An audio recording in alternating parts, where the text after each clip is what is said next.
Hello everyone and welcome to the dawn of yet another uncertain political climate here in the UK, but I am here today with something much more exciting than that. I am here with another Read-O-Rama TBR. So the next round of Read-O-Rama, which is a week-long readathon that I have done before, I did one earlier on this year, had a really great time with it. The next round runs from June the 11th until June the 18th, so this Sunday until the Sunday after.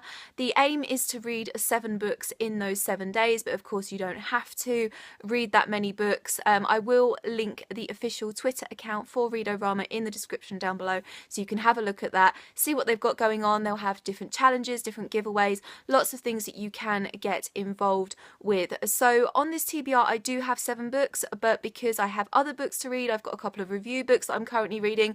I'm obviously still participating in the Harry Potter readathon, so I've currently got Goblet of Fire to read in this coming week too.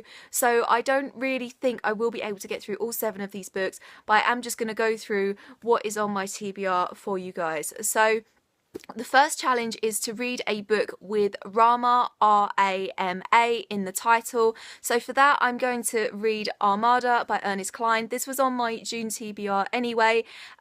This is a story about a boy who is obsessed with a video game called Armada, and one day when he is daydreaming at school, he sees the spaceship from Armada fly across the sky, and he has to play Armada in real life in order to save the planet. I am really intrigued by this. I've heard not great things about it, certainly when it's compared to Ready Player One, which is Ernest Cline's other book, which I absolutely adore, but I am still really intrigued. So yeah, I'm really excited for this one. The next book I want to read is for the challenge of read a book with water on the cover, and for that I'm going to read See How They Lie by Sue Woolman. And as you can see, it's not really water, so I feel like I am kind of cheating a little bit, but it's more like condensation, but you can kind of see like little, I don't know if you can see like little raindrops on it, so I'm going to say that it has water on the cover.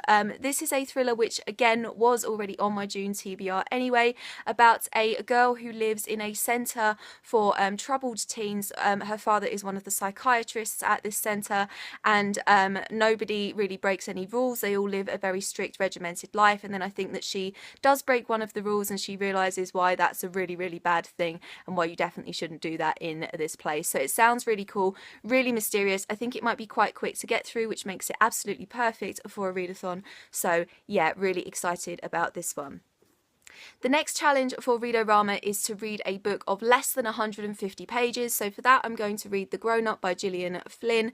This is a kind of, I don't know if it's a novella because it's only really short, like 67 pages or something, by Gillian Flynn, who wrote Gone Girl. I really enjoyed Gone Girl. I have read another of her books called Sharp Objects and really enjoyed that one as well. I don't know too much about this, so I do want to go into it semi-blind. As I said, it's only 67 pages, so I don't think it will take me too long to get through, but yeah, really excited about this because I think it's probably in a similar vein to Gone Girl, which, as you probably know, is a very cool adult thriller. So yeah, really looking forward to this one.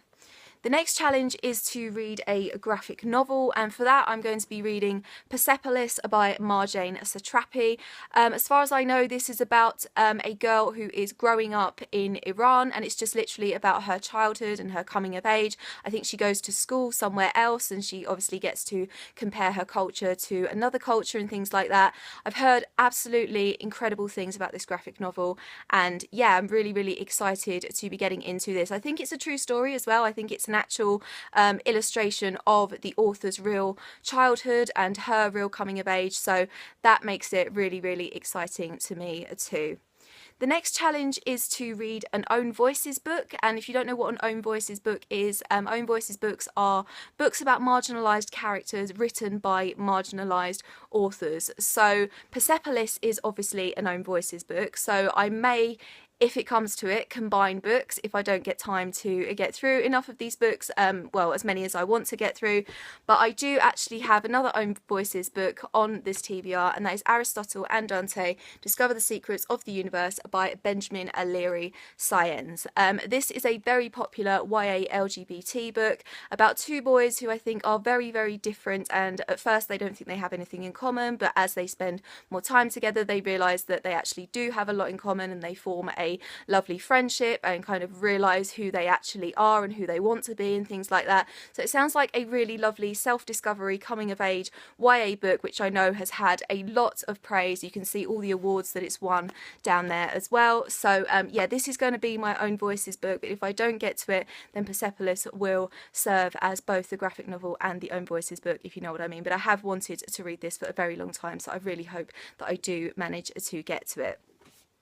The next challenge is to read a book that you have been highly anticipating, and for that I'm going to read A Head Full of Ghosts by Paul Tremblay. This has been on my wish list for ages. I was really excited when I saw it in a charity shop, which is where I picked up this copy. This is a horror book. As far as I know, it's about a girl who has schizophrenia, but her family think that she is possessed by a demon, so they kind of arrange for an exorcism to happen, and I think somehow that becomes a reality TV show. For some reason, I think the family is quite poor, and so when a TV station offered to pick up the exorcism and the process of the exorcism for a TV show, they kind of jump at the chance to make money off of their daughter's condition. So it sounds very creepy.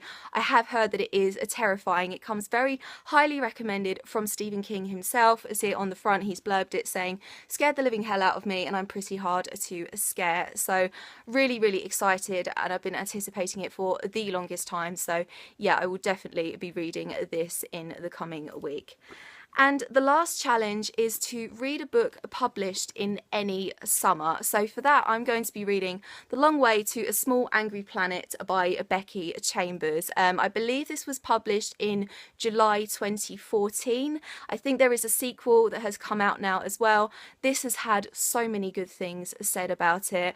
I know the girls over at Game of Tomes really, really love this book, and they've recommended this to me so many times, and I really, really want to read it very soon. As far as I know, it is a sci-fi about lots of different people from lots of different cultures, lots of different races from across the galaxy, all on one spaceship together. I think they are on a mission to get to some place for some reason. I don't know too much about it. I want to go into it semi-blind, but it sounds really, really good, and I'm really excited to be able to pick it up this week. And that is it for my Read-O-Rama TBR. Do you think you will be joining in this time? Please let me know what books you want to read for it. I will leave all of my social media in the description down below. I hope you have an awesome day, and I will see you very soon for another video. Bye bye.